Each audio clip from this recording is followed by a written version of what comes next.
NTCA की 28वीं बैठक शुरू हुई है। पश्चिम बंगाल के सुंदरबन टाइगर रिजर्व में शुरू हुई बैठक। केंद्रीय वन, पर्यावरण एवं जलवायु परिवर्तन मंत्री भूपेंद्र यादव की अध्यक्षता में बैठक। राजस्थान से CWLW अरुण प्रसाद बैठक में शिरकत कर रहे हैं। कुंभलगढ़ टाइगर रिजर्व और इंटर स्टेट टाइगर ट्रांसलोकेशन सहित विभिन्न मुद्दों पर चर्चा। तो काफी महत्वपूर्ण बैठक है जिसमें खुद मंत्री भूपेंद्र यादव भी मौजूद हैं और जो विभिन्न मुद्दे हैं एनटीसीए की 28वीं बैठक में, वो कुंभलगढ़ टाइगर रिजर्व से जुड़ा या फिर इंटर स्टेट टाइगर ट्रांसलोकेशन सहित कई मुद्दों पर चर्चा है, जिसमें ऐसे भविष्य में प्रयास होते हुए भी दिखाई देंगे जो वन्यजीवों के संरक्षण के लिए महत्वपूर्ण भूमिका निभाते हुए दिखाई देंगे। एनटीसीए की 28वीं बैठक शुरू हुई है। ये बैठक इस बार पश्चिम बंगाल के सुंदरबन टाइगर रिजर्व में शुरू हुई है। ज्यादा जानकारी लिए एसोसिएट एडिटर निर्मल तिवारी हमारे साथ जुड़े हैं। निर्मल जी, एनटीसीए की 28वीं बैठक,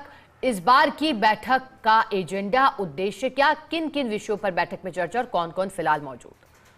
सुप्रभात शिखा। देखिए, निश्चित तौर पर जब नेशनल टाइगर कंजर्वेशन अथॉरिटी यानी एनटीसीए की बैठक होती है तो कुछ ना कुछ नया और भव्य उसमें असर निकल करके आता है। ये 28वीं बैठक है जो कुछ देर पहले केंद्रीय वन, पर्यावरण एवं जलवायु परिवर्तन मंत्री भूपेंद्र यादव की अध्यक्षता में ये बैठक हो रही है।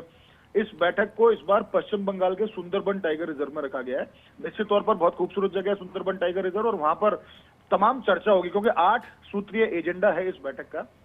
और इसमें राजस्थान के जो मुख्य वन्यजीव प्रतिपालक है अरुण प्रसाद, वो इसमें राजस्थान का प्रतिनिधित्व कर रहे हैं। और राजस्थान में 2 बड़े मुद्दे हैं जो राजस्थानी नहीं पूरे देश के लिए बहुत अहम है, जो राजस्थान से जुड़े हुए हैं। देखिए, पहली बात तो इंटर स्टेट टाइगर ट्रांसलोकेशन, जिसकी परमिशन मिल गई थी, लेकिन 2-3 प्रयास हो गए, 2 बाघिनों को ट्रेस करने की कोशिश की लेकिन नहीं हो पाई। वो जल्दी इंटर स्टेट टाइगर ट्रांसलोकेशन भी होगा, तो उसमें अब तक क्या कार्रवाई हुई उस पर चर्चा होगी अनौपचारिक तौर पर।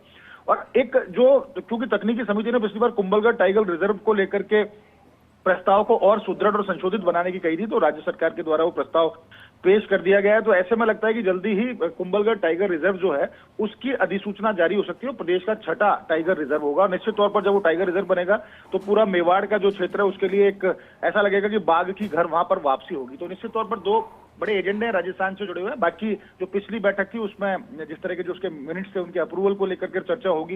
एंड जो नेशनल वाइल्ड लाइफ बोर्ड है उसके कुछ प्रस्ताव हैं जो एनटीसीए के समक्ष आए, उनको लेकर के उसमें अप्रूवल को लेकर चर्चा होगी। और कोशिश ये की जा रही है कि किस तरह से टाइगरों में इनब्रीडिंग की समस्या को रोका जाए, क्योंकि इस बार मध्य प्रदेश में 25 से ज्यादा टाइगर्स की डेथ हो चुकी है इस साल के अंदर, जो अब तक का सबसे बड़ा आंकड़ा है। एक साल में 25 बाघ अगर किसी टाइगर रिजर्व में खत्म हो जाते हैं तो निश्चित तौर पर बहुत चिंता का विषय है।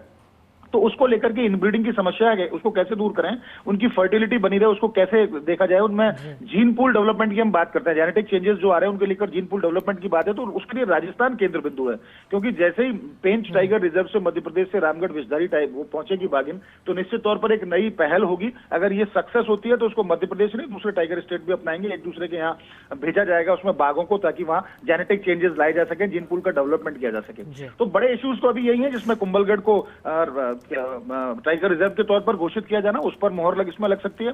और दूसरा, राजस्थान में इंटर स्टेट टाइगर ट्रांसलोकेशन की प्रगति पर चर्चा होगी। लेकिन इसके अलावा भी 8 सूत्रीय एजेंडा है, तो निश्चित तौर पर पूरे देश भर के जो दूसरे टाइगर रिजर्व हैं उनके बारे में चर्चा होगी। उनमें जो टाइगर कंजर्वेशन प्लान की बात करते हैं, हम टीसीपी की बात करते हैं, उन टीसीपी के ऊपर चर्चा होगी। और मुकंदरा के अंदर इको सेंसिटिव जोन उसका जो तैयार करना था उसको लेकर भी इस एजेंडे के अंदर चर्चा हो रही है। तो उम्मीद है कि आज जब एनटीसीए के अंदर तमाम एजेंडेज के ऊपर चर्चा होगी तो राजस्थान को लेकर ही नहीं बल्कि पूरे देश को लेकर, बाघ संरक्षण को लेकर कोई नई दिशा, नई पहल निकल करके सामने आ सकती है। शिखा, बिल्कुल, और इसी का इंतजार है कि क्या कदम भविष्य में उठाए जाते हैं। आज की बैठक का निचोड़ क्या निकलता है। शुक्रिया निर्मल जी आपका साथ जुड़ने के लिए, जानकारी के लिए।